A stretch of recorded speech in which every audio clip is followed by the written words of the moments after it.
We go. Good evening or good morning or good afternoon. It depends on when you're watching this. I want to welcome everyone to the Mom League YouTube show. We are encouraging everyone to invite your friends and family to subscribe to this channel, where we will be interviewing amazing moms and just talking about different mom topics on every broadcast. Today, I am Jackie Bell-Willock, one of the co-founders of Mom League, and this happens to be our it's actually our third interview. Yeah, our third interview since we launched. So we have the pleasure today of introducing Jamie Stock, who is another co-founder of Mom League. And welcome, Jamie. How are you today? I am tired. It is hot. How about you? You're in Florida. Have you burned up and died yet? No, not really, because we're used to it year round. So this is normal. That's no true. big deal. Yeah. That's true. I'm All right, not. well, let's get started. Okay. So tell me, Jamie, tell us, Jamie, what are you working on right now? So I spent 10 years working in general education and special ed. When I learned that my 4-year-old had a very rare and terminal condition, I walked away from being the director of special education and was presented with the opportunity to be a behavior therapist to kids with autism. So I get to do that part-time, and that is my gig right now. That's wonderful. It's a job with a good cause. So can you tell us what kind of side jobs you have? Because I know you wear many different hats. Yes. So I have a photography business. I also do wedding cakes and birthday cakes, as well as chase children around who take out the background. That's good stuff.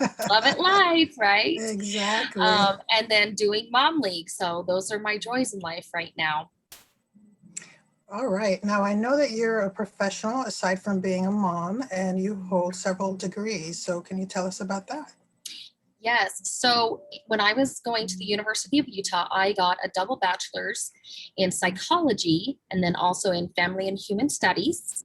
And then while I was crazy and raising babies, I was getting a degree in my first master's degree, in special ed, and then another master's a couple years later in educational studies. Mom. Well, now that the kids popped in, why don't you tell us about your kids? Yes. So this is my little Krista. Can you say hi? Hi, Krista. Hi, everybody. Hello. And she is my little baby angel. We almost lost her in 2018. And she had a 20-minute seizure and almost didn't survive. She's here and thriving and doing well. She has many disabilities, global developments, and delays. But she is very excited to be here and loves playing and lots of new milestones. I've got all my girls at home, and my son is the oldest of all 4 girls. Poor kid. Exactly. He's the king, Yeah. the prince in the house. Yes. So tell us where you grew up. I grew up in Salt Lake City, downtown Salt Lake. But what was weird is that we were the only Asian family in an all-white community. So it was really kind of weird because I didn't have friends that looked like me. But then it was weird because, we've talked about this, you and I, about, well, I looked too Asian to fit in with the white kids, but I looked too white to speak and hang out with my Chinese cousins. So I didn't really know where I fell in that category. Right. So what was it like growing up with as a minority with no other Asians nearby? Well, it was confusing. I think that's the best word for it because, a lot of times when we're growing up, we look to our parents, especially like I would look to my mom and my brothers would look to my dad as to who we're supposed to ideally marry and spend time with and hang out.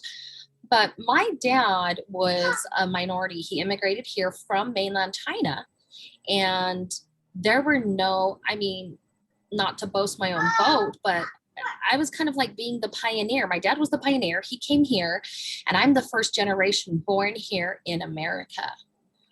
So you have that against you. You have a culture clash. People tell me, no, you were raised in Utah. You're white. You don't know. And I'm like, that's not what I was raised with. And so that was a very different feeling growing up. Um, there were. It's also kind of weird because being biracial, I have my mom's large German eyes, so I don't have that Asian look. And I would get a lot of mean, racist comments that I didn't look Chinese enough, or I didn't fit the mold and I should be something else, as if I had a choice to change it. So it's kind of hard. Right. Thanks for sharing that. What were some hurdles that you faced while getting 2 master's degrees, while being pregnant and raising 5 kids on your own? I think that's the definition of glutton for punishment, right? Right. So when I was getting my first master's, I had just had 2 children. They were 11 months apart. So I had 2 kids under 2. And I was taking care of a friend's 2 children. So there were 4 kids under 4 in that house. And I then suddenly became pregnant with my third. So energy was the biggest thing. Trying to keep up with the house and school and work, and just trying to be healthy for this baby. And then on top of it, when I went to go and get my second master's, I thought I was tired before. So when I got my second master's, I was now pregnant with my 5th child, had 4 children. I was a single mom, raising them all alone, no child support, no help, no family, going through a horrible divorce, and going through a dual custody battle from my 2 ex-husbands who teamed up against me. Interesting. Whole new definition of tired, different, like my soul was tired. But it was interesting. I learned how to kind of magnify my time. And what I would do is I would read or write papers while I was doing my lunch. And then when I had my kids, I'd make sure to be cleaning while I was playing with them. So everything kind of coincided together. But I think the biggest thing was I had to learn to ask for help. We as moms, I feel, and this is part of the thing we've discussed as leaders and founders of Mom League, the pressure we put on our shoulders to do it all alone. And it's impossible. And in today's day and age, I think with the pandemic, one of the things that we realized is that we can't be the mom and the chauffeur and the teacher and the cook and the maid. That's just too much. We have to be willing to reach out and ask for help. And that was a hard thing, because growing up in a Chinese family, that's a big no-no. You do it on your own. It's almost shameful to ask for help. Like, what, you're weak? You can't do it on your own? And to say that was something to admit defeat, it took a long time for me to understand that is a good thing. And I think the biggest thing was learning to have love and grace and compassion for myself.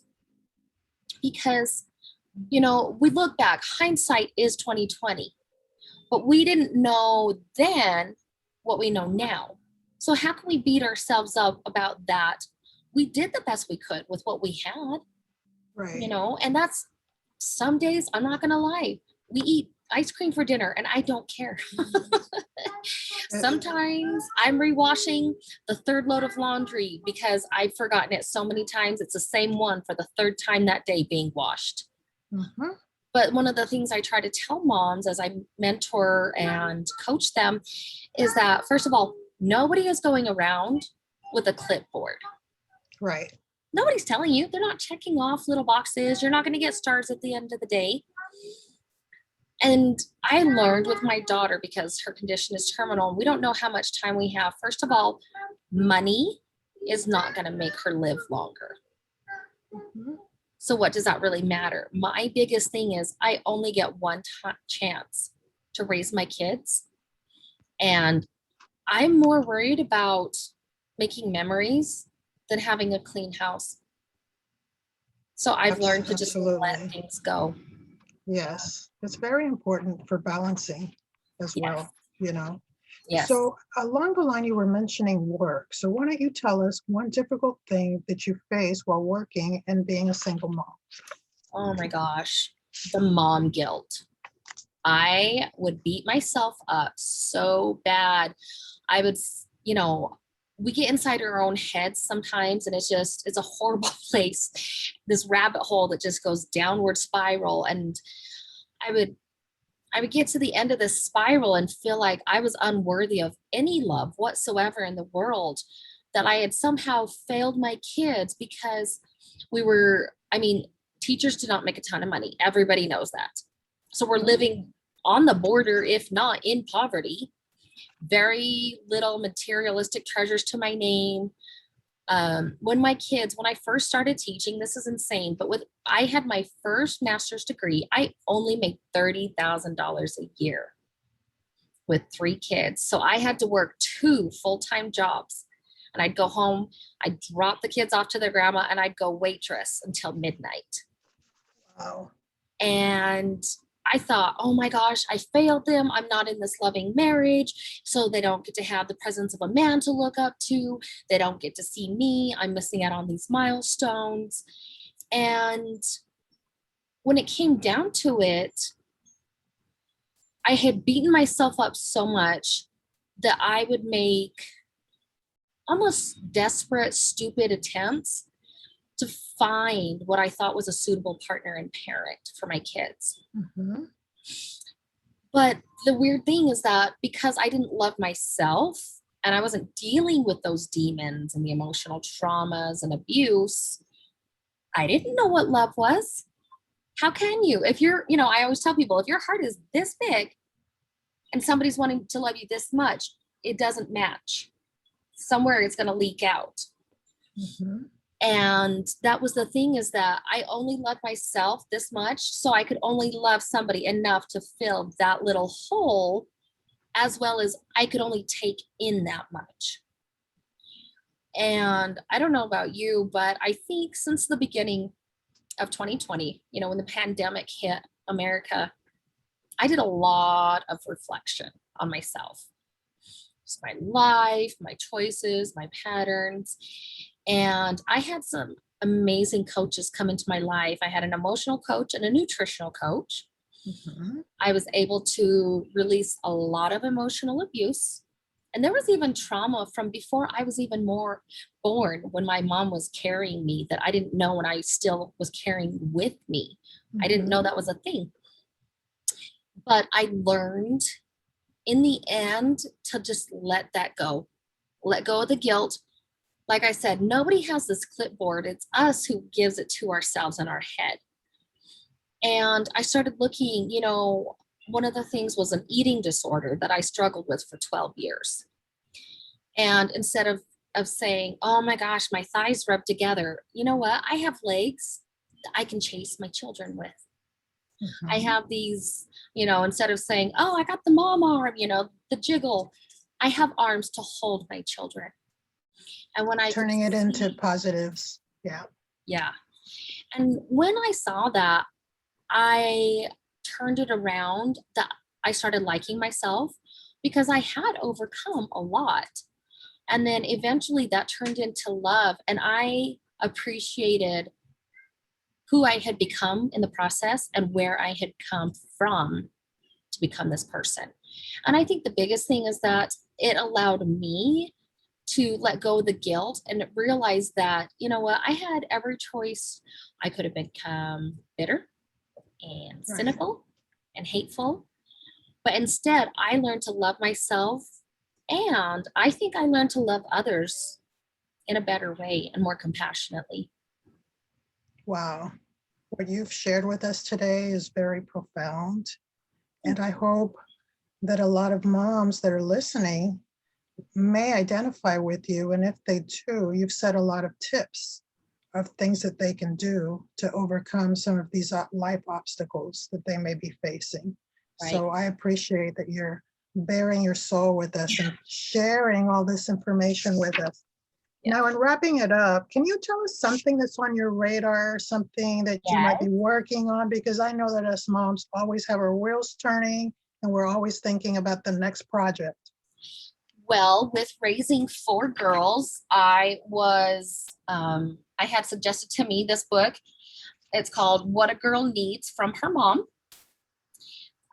Because I didn't have the fortunate opportunity of having a mother figure to help raise me. So I've kind of had to do it, through self-help. But this one, which is a life-changing book, is called The Emotion Code by Dr. Bradley Nelson. And I love it because it teaches you how to release your trapped emotions and have a healthier body and healthy mindset. That's incredible. It sounds very interesting. So can you tell us what's one piece of advice that you would give our moms today? Just let it go. Like I always sing to my kids from Elsa, let it go. Right. But there is not a single thing in this world, nothing worth holding on to that it ruins your opportunity to be present and be with your kids and make those memories. I look at them, and it was not that long ago. My little boy was just starting kindergarten, and now next year he'll be in high school, and I'm not ready for this. And so when the time passes, just be happy, do what makes you happy. And I always tell my kids, and if somebody doesn't make you happy, they can go sit on a pin. Exactly. That's a good way to put it. Well, thank you for that advice. That was great. And I enjoyed interviewing you today. Thank you. I want to thank our listeners, our viewers for joining in. Please like us, share, and subscribe to our YouTube channel.